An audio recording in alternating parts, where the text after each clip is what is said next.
Hello, YouTube. I'm back. It's still Thursday. I'm going to talk about Empire, Season 4, Episode 6. In a word, I think it's kind of lackluster. I didn't like this. Let me start in with what I don't like. I didn't like the courtroom drama at all. I felt it was unrealistic. There were so many conflicts of interest there. First of all, that Dubois would be the lawyer after he done screwed. So, anyway, there had to be at least half a dozen conflicts of interest there. But it's only television drama. But Empire usually tries to stick it pretty close to realistic looking, at least as far as the record company goes. But obviously, they did not consult anyone about this court proceedings. Okay, let's get into it. It opens with Warren singing in the studio. Okay, Warren singing, and Jamal is behind the glass, where the producer is usually. Warren's obviously a very good singer. Maybe he maybe even has a better voice than Jamal. But Jamal is trying to encourage him to go into singing, and he's saying no, he's an amateur, and that he didn't want to be on Jamal's new project because he needed a professional, and he was an amateur.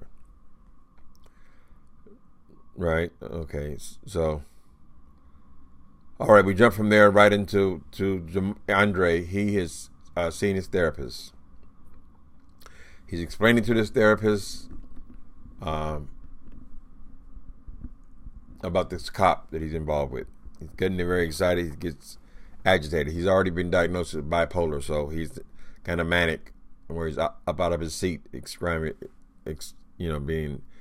very expressive.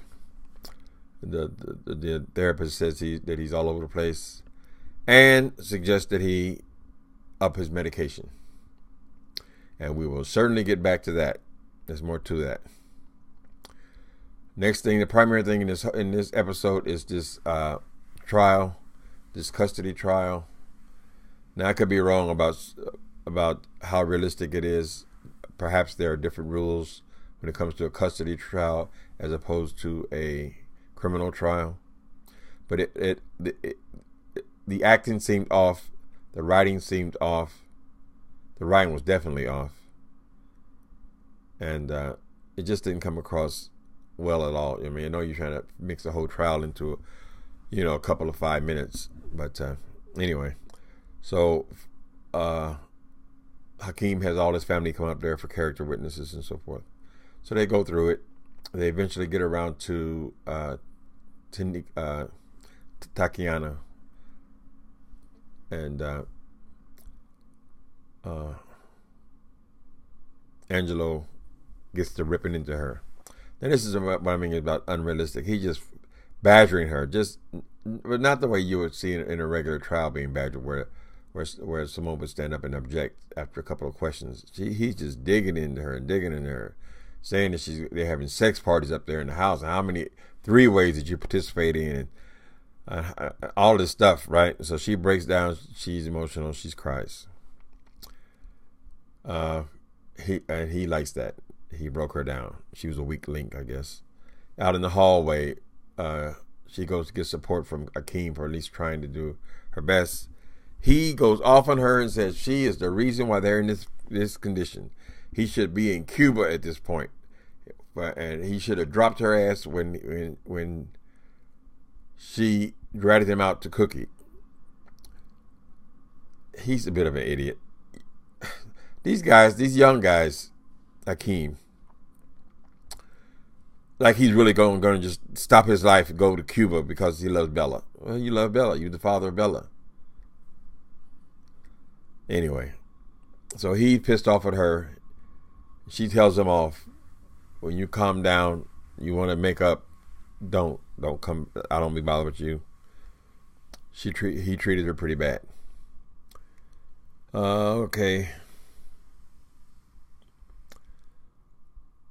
Hakeem blames. Okay. What's that? Okay, Becky. Next thing is Becky and Shine call him to a meeting, and they are put by Andre. They are put. Becky and Shine are going to work together with J Papa. J Papa is that little boyfriend that Becky had. he wanted to go off to do other things musically, and he wanted Becky to come with him. And she didn't go with him. She wanted to stay with her company. He didn't respect her career. He thought it didn't have any value, and she was going nowhere. Well, now she's the head of A&R. And so Shine's going to produce his album for his 20 by 20. And Becky is the head of A&R. She's in charge of the project. So she's sitting there listening. First, Shine is liking it. He does a Christian rap kind of thing. Christian lyrics rap kind of thing. Shine's liking it. Becky comes in. She says she doesn't like it. She said it sounds too much like his old album. And he snaps off at her because his last album went platinum. And then he snaps off at her. So her and Shine are in the booth. She asked Shine to leave the building. Leave this booth. So she gets in there and gets to telling him off. Right? About how they broke up. At some point, he said, "Oh, I love to see you when you're mad. I forgot how cute you are when you're mad," kind of thing. So they end up making out. She throw that leg up quick, too. Becky can throw that. She might be a big girl, but she can throw that leg up, honey. So they make out in the booth. They're at Empire. Right? And we'll get back to them. That's kind of where they left that scene. We'll get back to them. Next thing is Hakeem is still in the trial, fires his lawyer. He tells his lawyer, "Why are you letting him get away with so much, letting this Angelo just badger my witnesses and all that? You're fired. I'm going to represent myself." That's the classic, you know. Any client who has themselves for a client is a fool. Has himself for an attorney is a fool. He don't know anything about law, but he decides he wants to go it himself. He's going to be his own attorney. Okay.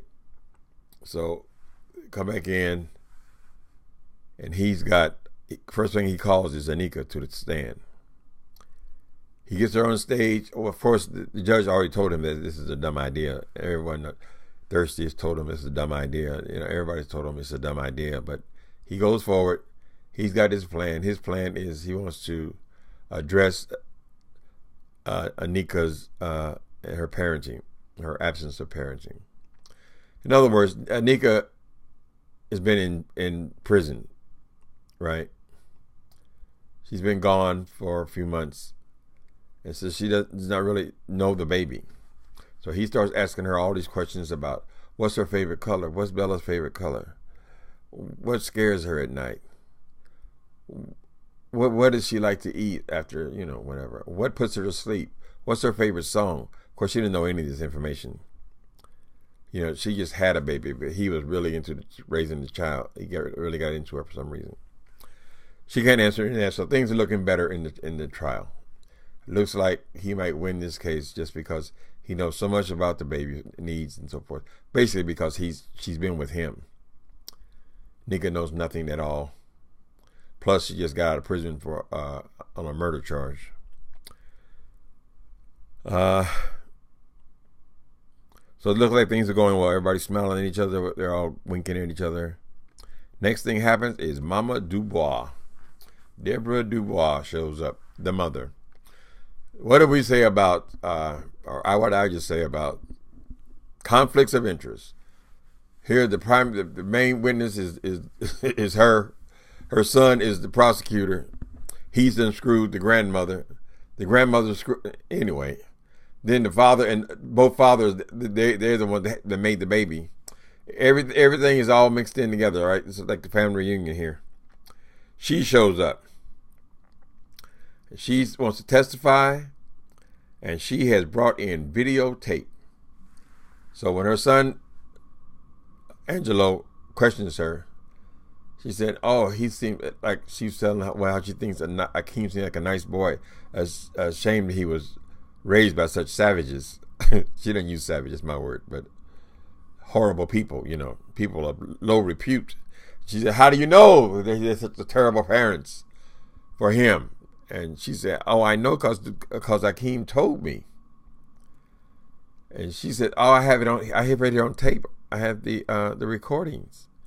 He stands up. "You can't show no recordings.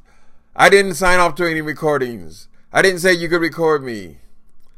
And Angelo, "Oh, you only need one in New York State." So they're giving us a little law lesson there. So she plays. He got this big video machine set up. She says, excuse me, I burped in the morning after I had my milk. She says that he's been telling her all this stuff, right? Then she goes on to tell the court that she has been meeting every Tuesday with Hakeem at her house for the last 5 months. No one in the family is aware of this, right? So now we know what she was up to. She had him in the house. She remember she'd been all nice to him and gotten his baby back and all that. It was all to record him. She is bent on taking his family down.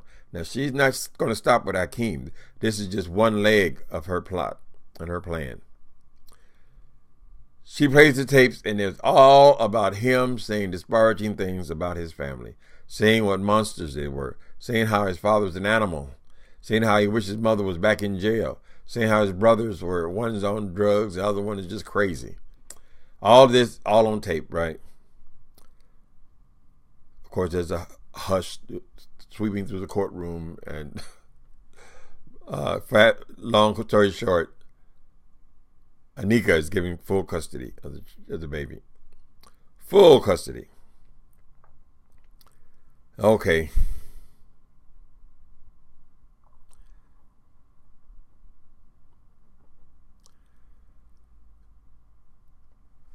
Okay, so of course they're all upset that he had been bad mouthing them and all that kind of stuff. Okay, so remember when we said Andre Shrink was up in his dose because he was a little manic in their meeting, whatever. Last thing, they show they show Miss Dubois with her family around this big table, right there in dinner. In walks, I guess her daughter's boyfriend or whoever she's been seeing, and he is the therapist, the one that's giving Andre all these extra drugs. And he says, "How things with your client?" And she was saying, "Oh, yeah, he's kind of manic. I had to up his dose." That's kind of the wink wink kind of thing. And so I believe that's about it. You know, I was kind of bored because it all took place in this courtroom, and this courtroom thing wasn't really very convincing for me. But I can't love every episode, you know. I don't know. And I didn't like what's the boy's name? I didn't like Jamal's hairdo at all. I said, what are we going back in time? First, they had Lucius sporting a perm. Now he got a curly perm, looked like damn Jerry curl. So are we going forwards or backwards? I don't know. Oh, I missed one other scene. There was a scene where in the ladies' room, Miss Dubois was in a stall. Cookie was in the stall. They came out and they had a confrontation. Now, I think they watered down Cookie's character. Remember how much we loved Cookie in the beginning? Because she was so hard and so uncivilized. Well, this should have been a scene. They were just in there by themselves. They exchanged a couple of nasty barbs. You know, oh, I gotta wash my hands, and this place is there's not enough soap in this place for somebody as nasty as you, and that kind of thing. Just a little cut. The old Cookie, the first Cookie we met when she got out of jail, she would have grabbed that woman by the back of her collar. She had this huge collar on. She was supposed to take that, even Dynasty, even Alexis and whatever the other girl's name were, even they had physical fights. I think that was a missed opportunity. We need to see the old Cookie, see some hardness, some of that hardness back. Because this girl, she's hard in her own way. She's evil in her own way, and she is bent on having her revenge. She's another one that's in vendetta mode. But Cookie just said something nasty to her. They said a couple of nasty things, and that was pretty much it. I wish he would have drug her across that bathroom floor. There was no witnesses. I'm sure they could have wrote some kind of way that Cookie wouldn't go to prison. Or maybe go for a few days. Anyway, that was Empire, episode 6. let's hope that nobody's in court next week, and we have old Lucius back. Old Lucius, when he was on doing his little testimony thing, when they called him, he kind of did the white kind of person, sounding kind of not so hard as Lucius is. So we're glad he's back. Let's hope this thing picks up next week. All right, later.